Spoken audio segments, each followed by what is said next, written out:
Get your ghetto ass out of my hotel before I call the cops. Derek Walsh snatched the black card from Maya Richardson's fingers and slammed it onto the marble floor. His polished Oxford ground down hard, twisting the $5,000 limit Centurion card under his heel like a cigarette butt. This is embarrassing for everyone. He sneered loud enough for the lobby to hear. Whatever corner you got this fake card from, take it back. The front desk clerk Sarah giggled nervously. Should I get the mop? That card probably has diseases on it. Maya's canvas sneakers didn't move. Her faded jeans and white cotton shirt had apparently triggered every racist instinct these people. 11:47 p.m. glowed on the lobby's digital clock. Tonight, they witnessed employees who had no idea they were destroying their own careers with each cruel word. Have you ever been called trash in a place where you owned everything? Maya bent down slowly, picking up her trampled card. The black metal felt warm from Derek's shoe print. She straightened, sliding it into her worn leather messenger bag without a word. I have a penthouse reservation, she said quietly, placing her phone on the marble counter. The confirmation email glowed on the screen. Sterling Grand Hotel, Penthouse Suite 45,501. Guest Maya Richardson. Derek barely glanced at it. Anyone can Photoshop this garbage. You think we're stupid? Behind him, Sarah typed frantically on her. I'm checking our system now. There is a Maya Richardson registered, but she looked up at Maya, then back at Derek. This can't be right. What can't be right? Maya asked. Well, the real Maya Richardson would be, Sarah gestured vaguely. Different, important, you know. Derek leaned over the counter, his voice dripping with condescension. Let me break this down for you, sweetheart. This is a 5-star establishment. We host Fortune 500 CEOs, Alistal British foreign diplomats. Look around. He gestured at the crystal chandeliers, the imported Italian marble, the hand-carved mahogany reception desk. You see anyone else hair-dressed like they just rolled out of a Walmart parking lot? Maya checked her phone. 11:52 p.m. 8 minutes. Until her conference call with Yamamoto. Then Industries in Tokyo, 8 minutes to close it. $200 million manufacturing deal that had taken 6 months to negotiate. The lobby's atmosphere shifted as other guests became aware of the confrontation. An elderly white couple in designer evening wear whispered behind jeweled hands. A business executive in a $1,000 suit paused his phone conversation to watch the spectacle. A young woman in the seating area, Jennifer Kim, discreetly started filming with her phone. She opened Instagram Live, whispering urgently, "Yo, I'm witnessing some serious discrimination at this fancy Chicago hotel right now. This is insane." The viewer count climbed 47, 89, 156. Derek turned back to Maya, his confidence growing with each passing second. I've been working in luxury hospitality for 8 years. I can spot a scammer from across the lobby. The way you walk, the way you talk, that cheap bag you're carrying, it's all wrong. He pointed at her canvas sneakers. You know what those shoes tell me? They tell me you take Thebes. They tell me you shop at thrift stores. They tell me you've never seen the inside of a place like this, except my cleaning it. Sarah giggled behind her hand. Derek, you're terrible, but also not wrong. Maya opened her messenger bag slightly, revealing the corner of her first-class United boarding pass. Chicago to Tokyo, departing at 6 a.m. The flight that would seal the Yamamoto deal. Next to it, the edge of her black American Express Centurion card, the one Derek had just destroyed. I understand you're busy, Maya said, her voice steady, but I really do need to check in. Derek's laugh was sharp and cruel. Busy lady, I've got time. I've got all fair time in the world to explain reality to you. He leaned closer, his breath smelling of coffee and arrogance. This in some community center where you can just walk in and demand things. This is private property, my property to protect. Patricia Wang, the assistant manager, emerged from the back office carrying a stack of reports. Derek immediately grabbed her arm, his voice loud in Otokari across the marble lobby. Pat, we've got a situation here. Someone's trying to scam their way into the penthouse with fake documents and a sob story. Patricia's eyes swept over Maya from head to toe. The judgment was instant and complete. Her lip curled slightly as she took in the faded jeans, the simple white shirt, the worn messenger bag. Ma'am, I'm going to need to see summarial identification, and I mean governmentist photo ID, that proves you can afford a $2,800 per night suite. The Instagram Live viewer count hit 312 comments started flooding in. This is 2025 and we are still dealing with this. Someone needs to check this hotel ASAP. At Sterling Hotels. Your staff is racist F. Call the manager now. This woman deserves better. Maya pulled out her driver's license. Patricia examined it like she was a forensics expert, holding it up to the light, checking the hologram, even smelling it. This could be fake, too, Patricia announced loudly. Identity theft is a sin. Derek, should we call the police now or wait for security? Derek nodded. Sagely. Good thinking. We can't be too careful these days. Some people will try anything for a free night in luxury. He pulled out his phone and started dialing. Chicago PD. Yes, this is Derek Walsh, night manager at the Sterling Grand Hotel. We have a suspected fraud situation. The digital clock read 11:54 p.m., 6 minutes remaining. Maya watched Derek's performance, his theatrical concern for hotel security. She noticed how he kept glancing at theater guests, making sure his authority was on full display. This wasn't just discrimination. This was entertainment for him. Sarah leaned over to Patricia. Should I cancel the pen to open it up for someone who actually belongs here? Absolutely, Patricia replied. No point holding a room for someone who clearly can't afford it. Maya's phone buzzed. A text from her assistant. Yamamoto Industries calling in 6 minutes. Conference room reserved. Are you ready? She looked up at Derek and Patricia, both standing with their arms crossed like sentries guarding a castle. Behind them, Sarah was already typing, presumably canceling her reservation. In the seating area, Jennifer's livestream had exploded to over 800 viewers. The comments were a mix of outrage and support, but the damage was spreading beyond this lobby. I'm ready, Maya whispered to herself, checking the time once more. 55 p.m. Derek snapped his fingers toward the lobby's corner. Marcus, we need you up here.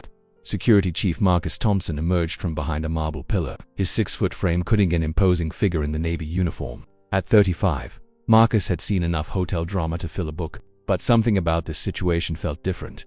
Wrong. What's the problem, Derek? Marcus asked, his eyes scanning Maya's face. There was a me then familiar about her, but he couldn't place it. We've got someone trying to scam their way into the penthouse, Derek explained, his voice carrying across the lobby like a town crier. Fake documents, fake cards, through whole 9 yards. She's been here 20 minutes, refusing to leave. Derek gestured dramatically at Maya. Look at her, Marcus. Does she look like Panthos material to you? I mean seriously, look. Marcus looked down at Maya. Ma'am, I'm going to need you to come with me. Officer Thompson, Maya said quietly, reading his name tag. Before you do anything, I strongly suggest you check your employee handbook, section 14.3 specifically.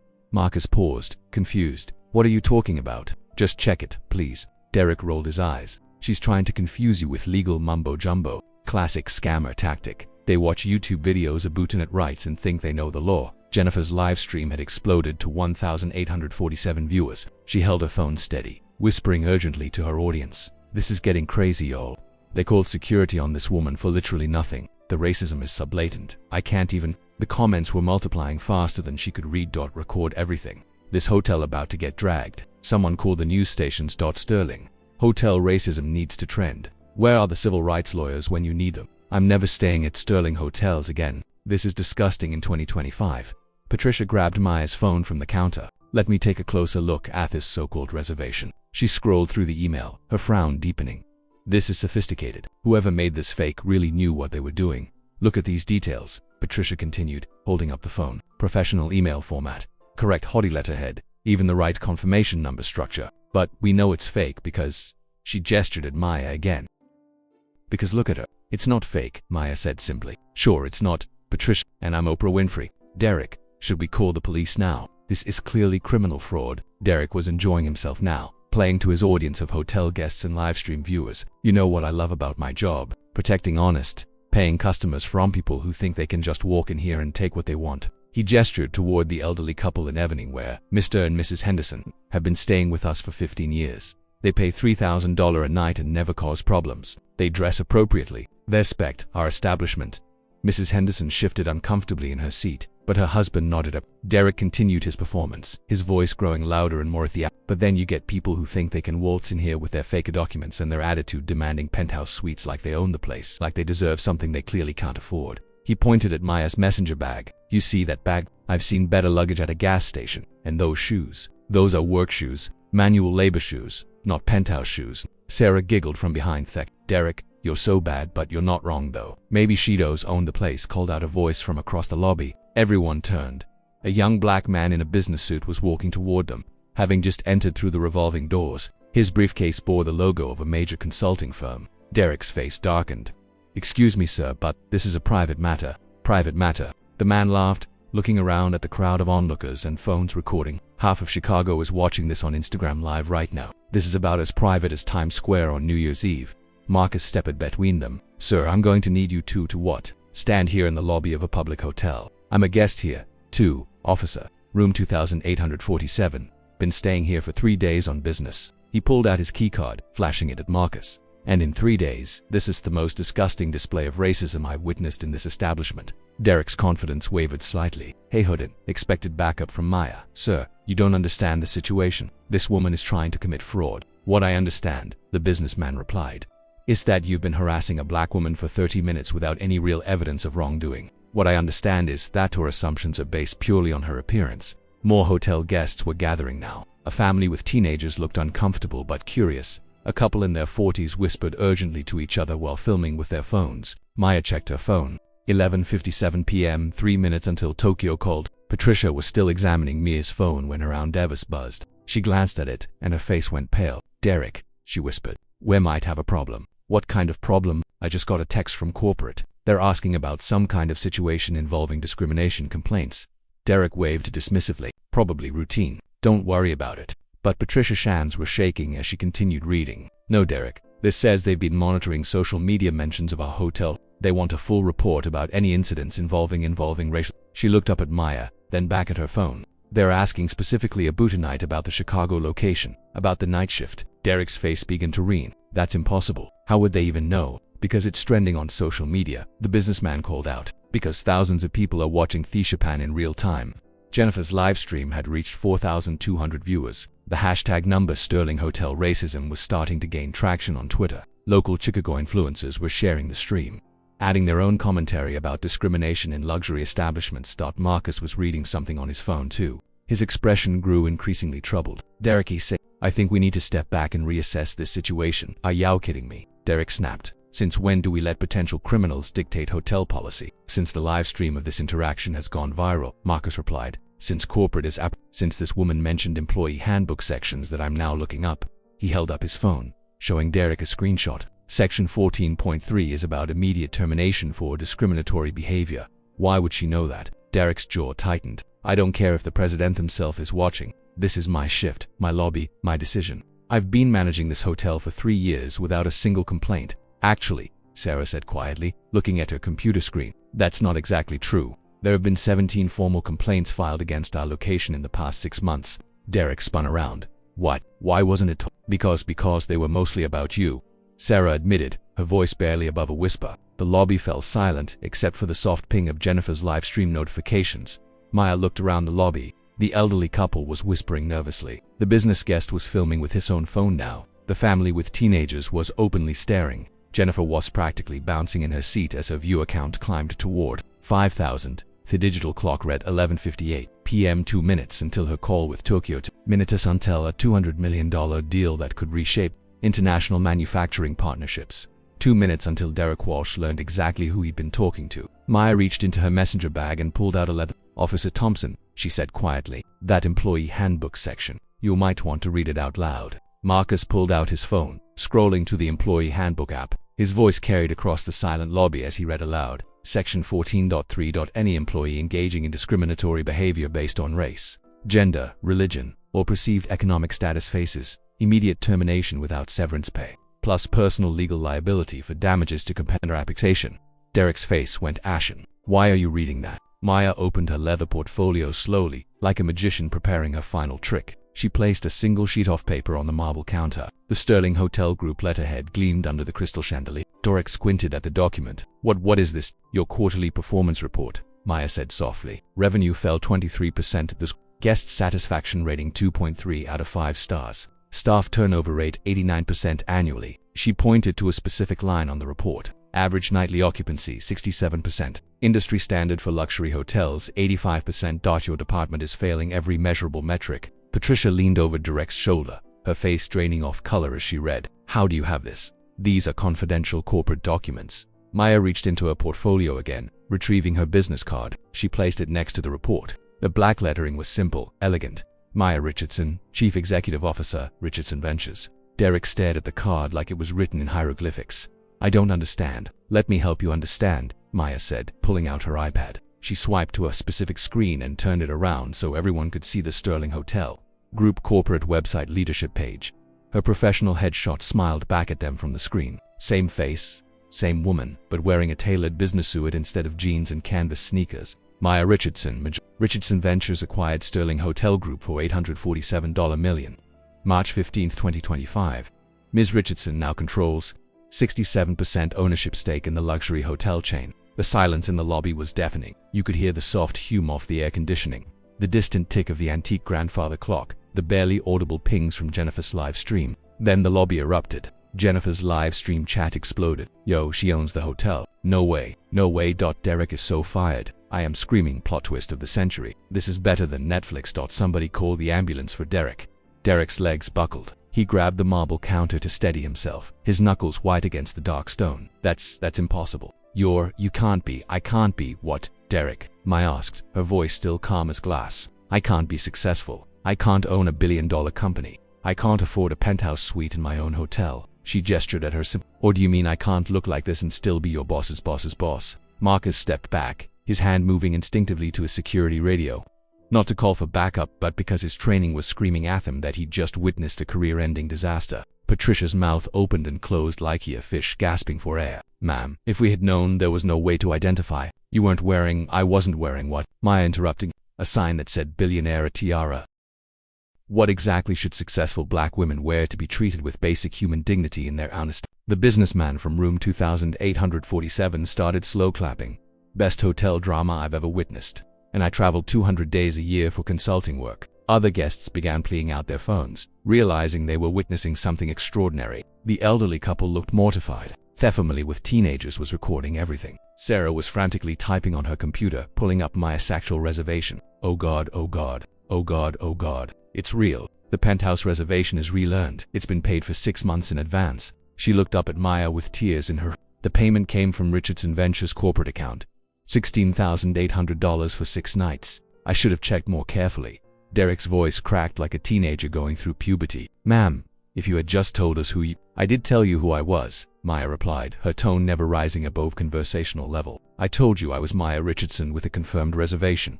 You decided that wasn't enough based on my appearance. She pulled out another document from her portfolio. This is the acquisition agreement. March 15, 2025. Richardson Ventures purchased Sterling Hotel Group for $847 million cash. We now own $847 properties in 23 countries. Maya pointed to Derek's name tag. Derek Walsh, employee ID 4471. You work for me. She turned to Patricia. Patricia Wang, employee ID 4203. You work for me. She looked at Sarah. Sarah Mitchell, employee ID 4892. You work for me. Derek tried to straighten up, attempting to salvage some dignity. Ma'am, there's been a terrible misunderstanding. If you could just— Maya held up her hand. The only misunderstanding, Derek, was yours. You assumed a black woman in casual clothes couldn't possibly belong in your hotel. You made that assumption in front of witnesses on camera and with spectacular confidence. She checked her phone. 11:59 p.m. before I take my conference call with Tokyo in 60 seconds. Let me share why I'm really here tonight.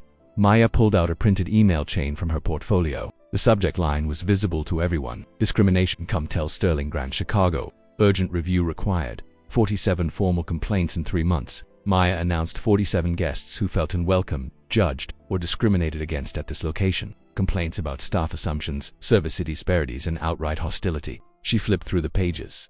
Guest reports include staff treated me like I didn't belong, assumed I couldn't afford my room, made comments about my appearance, and my personal favorite manager asked if I was sure I was in the right hotel. She looked directly at Derek. So I came to invest. Thank you for the demonstration. Jennifer's live stream had reached 12,000 viewers. The story was being picked up by local news Twitter accounts. # Sterling Hotel racism was trending in Chicago. Derek tried one last desperate move. Ma'am, there's been a misunderstanding. If you could just forgive this one incident. Maya's phone rang. The caller ID showed Yamamoto Industries Tokyo. She answered without breaking eye contact with Derek. Yamamoto's son. Yes, I'm ready for our call. I'm conducting the audit I mentioned earlier. I'll have full findings for our board meeting tomorrow. She paused, listening. Yes, the discrimination issues are worse than we thought, but I have a comprehensive solution that I'll be implementing. Derek's face had gone from red to white to a sickly green. Patricia was quiet like airing behind the counter. Marcus stood frozen, his hand still hovering near his. Maya ended her call and looked around the lobby. The crowd of guests had grown to nearly 20 people, all filming or live streaming the aftermath. Now, Mia said, opening her laptop. Let's discuss your future employment status.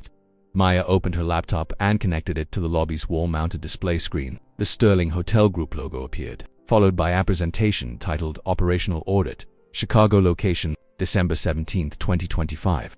Let me share some numbers with you, Maya said, her voice carrying the quiet authority of someone who'd built companies from scratch. The tone wasn't aggressive or vindictive. It was that calm professionalism of a CEO delivering quarterly results to shareholders. Derek stared at the screen in growing horror as Maya began her presentation. This wasn't just embarrassment anymore.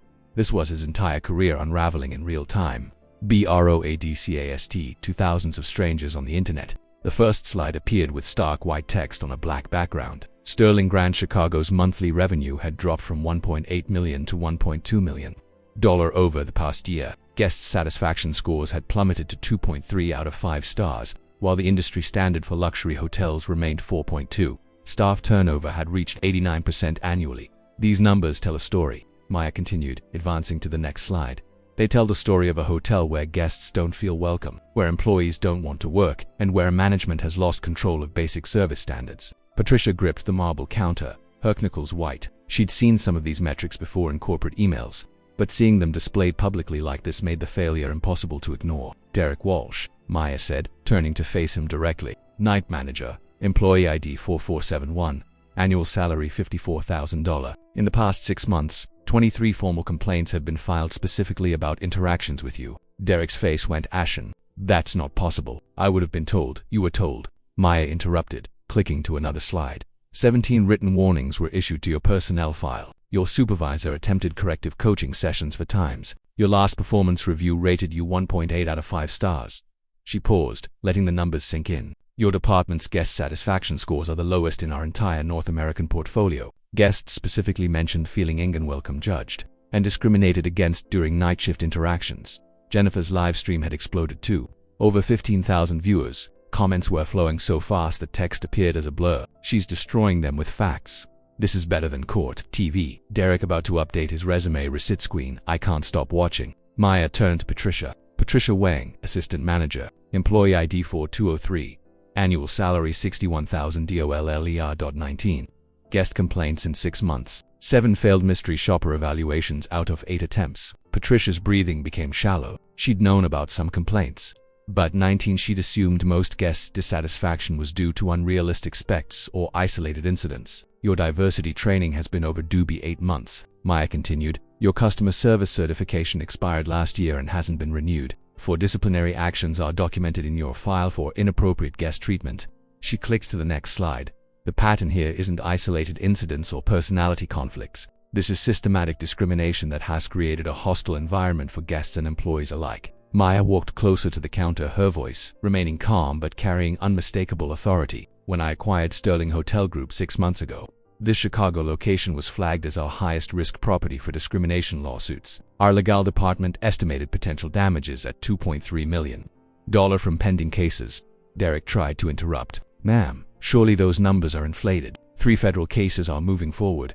Mia continued without acknowledging his interruption. Our attorney's estimate to settlement costs could reach $5.7 million if we lose. That's assuming no additional cases are filed. She gestured with Jennifer's phone, still live streaming 2000s. After tonight's performance broadcasted to over 15,000 witnesses, our legal exposure has increased exponentially. The businessman from room 2847 shook his head in amazement. In 20 years of corporate consulting, I've never seen a more thorough public audit. This is like watching a masterclass in crisis management. Maya advanced to another slide, showing the corporate hierarchy.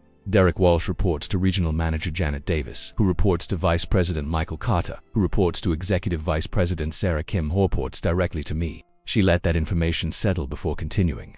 When you disrespected me tonight, you weren't just insulting a guest, you were publicly humiliating the owner of your company in front of thousands of witnesses. Every person watching this live stream now associates Sterling Hotels with racism and discrimination. Derek's hands were trembling. Sweat beaded on his forehead despite Fellaby's perfect climate control. Ma'am, please. I have a family. I have a mortgage. I didn't know who you were. You didn't know I was the owner. Maya agreed. But you did know I was a human being who deserved basic respect. You made conscious choices about how to treat me based solely on my appearance and your own biases. She clicked to display the employee handbook section they discussed earlier. Section 14.3 is very clear about discriminatory behavior.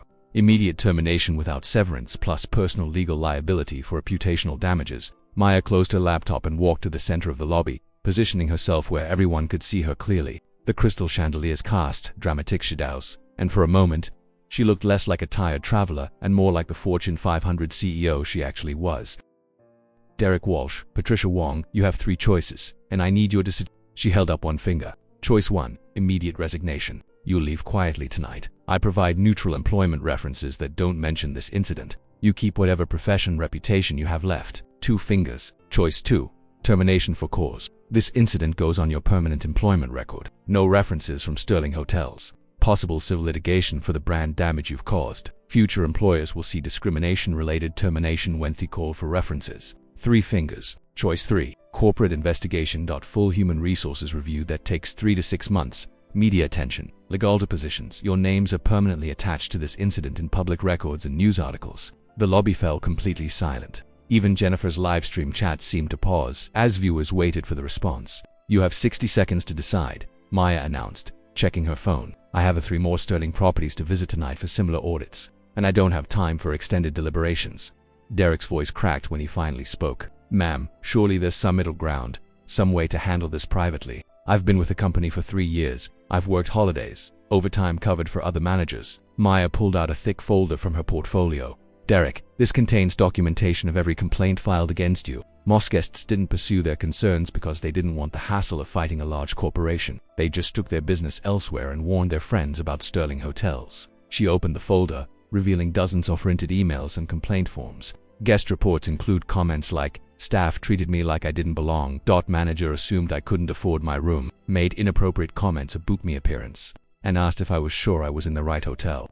Patricia stepped forward, mascara streaking down her cheeks. M. Richardson, I'm so sorry. I was following Derek's lead. I thought I was supporting my supervisor. I never meant for this to escalate. Patricia, you're both adults who made conscious decisions. Maya replied firmly. You chose to treat me with contempt and disrespect. The fact that I happen to own this company is irrelevant. You would have treated any black woman in casual clothes exactly the same way. Sarah's voice came from behind Thekanta, small and frightened. What about me, ma'am?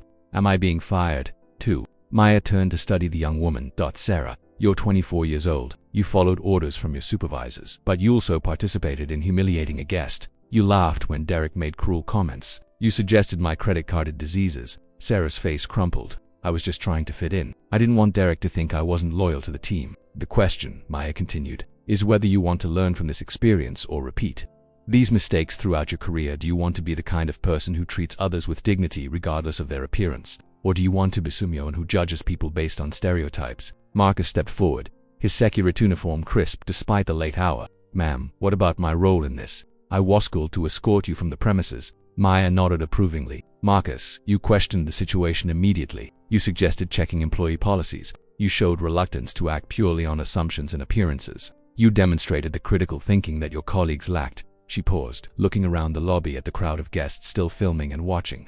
Marcus, you have a choice. 2. You can help me rebuild this hotel's culture, or you can find employment elsewhere. But your choice involves becoming part of the solution. The digital clock read 12:03 a.m. Time is up, Maya announced with the finality of a judge delivering a verdict. Derek Walsh, what is your decision? Derek's voice came out as barely a whisper. I choose to resign. His hands shook as he pulled his name badge from his jacket and placed it on the marble counter. The small piece of plastic and metal seemed to echo in the silent lobby. Maya nodded once. Patricia Wang, your decision. Resignation. Patricia choked out her mascara-streaked face, crumpling as she removed her own badge. I'm so sorry. I'm so incredibly sorry. Your apologies are noted. Maya replied without emotion. Sarah Mitchell, what's your choice? Sarah wiped her nose with the back of her hand. I want to learn, ma'am. I want to do better. I don't want to be the kind of person I was tonight. Maya studied the young woman carefully. Learning requires acknowledging what you did wrong. Can you do that? I participated in humiliating you, Sarah said, her voice gaining strength. I made assumptions about you based on your clothes and your race. I laughed when I should have spoken up. I was cruel, Bess. I thought it would make me fit in with my coworkers. That's honest. Maya acknowledged. Marcus Thompson, what's your decision? Marcus straightened to his full height. I want to help you fix this place, ma'am. What happened tonight should never happen to anyone, anywhere, ever again. Maya smiled for the first time since entering the hotel. It transformed her entire face, revealing the warmth that had been hidden beneath layers of exhaustion and professional composure. Then let's get to work, she said, opening her laptop again. Derek and Patricia gathered their personal belongings from behind the counter, moving like sleepwalkers through a nightmare. Other staff members would discover their terminations through corporate emails in the morning. But for now, they simply faded into the Chicago night. Maya projected a new presentation to immediate reform implementation Sterling Grand Chicago. Sarah Marcus, you're about to participate in the most comprehensive hospitality reform program in our company's history. What you learn here will be rolled out to all 847 Sterling properties worldwide. Jennifer's live stream had reached 22,000 viewers. Local news stations were calling the hotel, requesting interviews. The hashtag number Sterling Hotel reform was trending alongside the original number Sterling Hotel racism. First, Maya announced staffing changes effective immediately. She pulled out her phone and dialed. Janet Davis, this is Maya Richardson. Yes, I know it's after midnight. I'm at the Chicago location and we have a situation that requires immediate intervention. Maya put the call on speaker so everyone could hear. Janet, I need you to temporarily reassign Kesha Williams from our Boston location to manage Chicago starting tomorrow morning. Full authority to implement new protocols. Kesha Williams, the voice on the phone responded, she's one of our best managers, but the Boston property needs her. Boston will survive. Maya interrupted. Chicago is in crisis mode. I also need you to contact our diversity and inclusion consultant, Dr. Amanda Foster. Schedule emergency training sessions for all Chicago staff within 48 hours. Maya hung up and turned back to Sarah and Marcus. Kesha Williams is a 15-year hospitality veteran who happens to be African. She specializes in turning around underperforming grace through cultural transformation. Sarah raised her hand tentatively. Ma'am, will I be working under her? If you prove yourself worthy of staying, Maya replied. Your employment is probationary for the next 90 days. You'll undergo intensive retraining in cultural sensitivity, unconscious bias recognition, and luxury hospitality stints. Maya advanced to the next slide. Technology solutions. We're implementing what I'm calling the Guest Dignity Initiative. She explained that every guest interaction will be monitored through a new mobile application that tracks satisfaction in real time. She showed them a prototype on her phone. Guests can report discriminationally through QR codes posted throughout the hotel. Reports go directly to corporate leadership, bypassing local management entirely. Marcus leaned forward with interest. That's brilliant. No way for local staff to hide problems or retaliate against complainants. Exactly, Maya confirmed. We're also installing new security cameras with audio recording in all public spaces.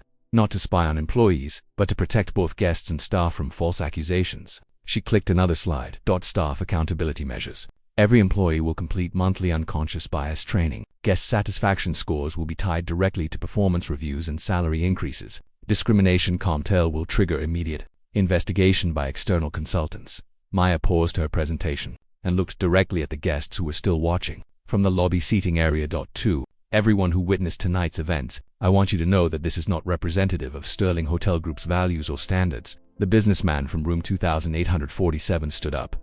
Single quotes I've stayed at Sterling Properties for years. This is the first time I've seen anything like this. Beauty, I'm impressed by your immediate response. An elderly woman in a silk evening dress spoke up. I feel terrible that we just sat here and watched. We should have said something. Maya nodded thoughtfully. Part of our new Guests Dignity Initiative includes Bistandir intervention training for staff and guests. We'll provide resources for people who witness discrimination, helping them understand how to safely intervene or report incidents. She returned to her presentation. Community Accountala, Sterling Grand, Chicago.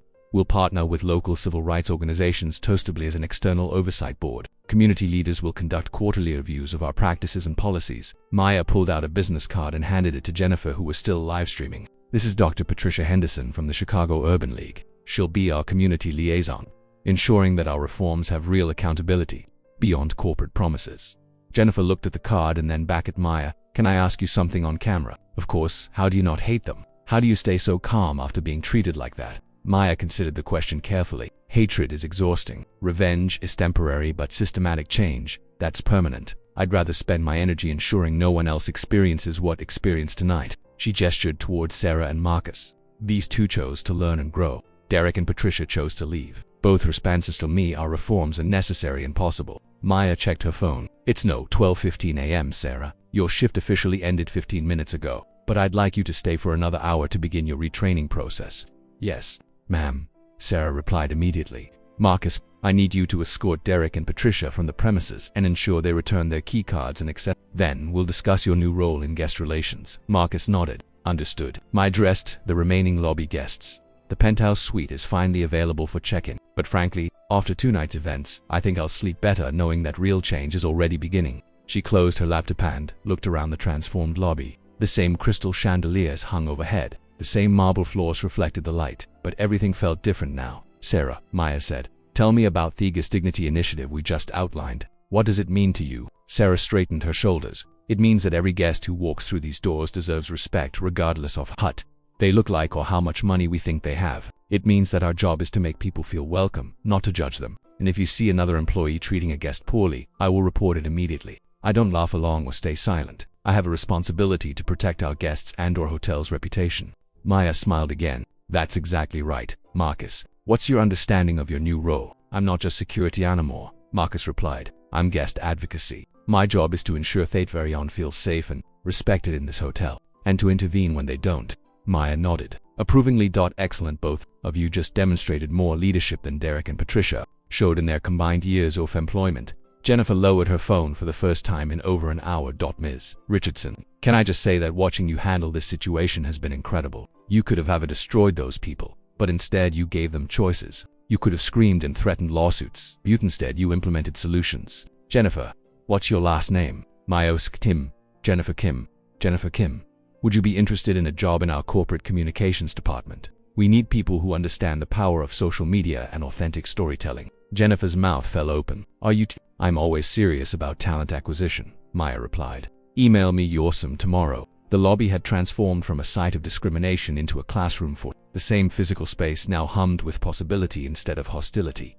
Maya finally headed toward the elevators, her worn messenger bag slung over her shoulder. Sarah, Marcus, I'll see you both tomorrow morning at 8 a.m. for your first reform training session. Get up. Tomorrow we begin rebuilding this hotel's soul. As the elevator doors closed, Maya allowed herself a moment of satisfaction. The penthouse suite was waiting, but more importantly, real change was beginning. 3 months later, Sterling Grand Chicago displayed a 4.6-star rating. Sarah Mitchell wore a supervisor uniform, greeting guests with genuine warmth. Marcus Thompson had become guest relations manager. Revenue increased 34%. Maya stood where Derek had crushed her credit card. A small plaque now read in recognition of the dignity owed to every guest. The Guest Dignity Initiative had spread to all Sterling properties worldwide. Zero discrimination complaints. The reforms became a Harvard Business School case study. Maya pulled out her phone, recording a final message. Discrimination still happens daily in hotels, restaurants, and stores across America. But change is possible when people choose accountability over defensiveness. She looked directly into the camera. Share your discrimination experiences in the comments. Tag businesses that need reform. Subscribe to Blacktail Stories for more transformation victories. Remember, your voice matters. Your dignity is non-negotiable. The Sterling transformation proved systematic change was possible, one courageous choice at a time.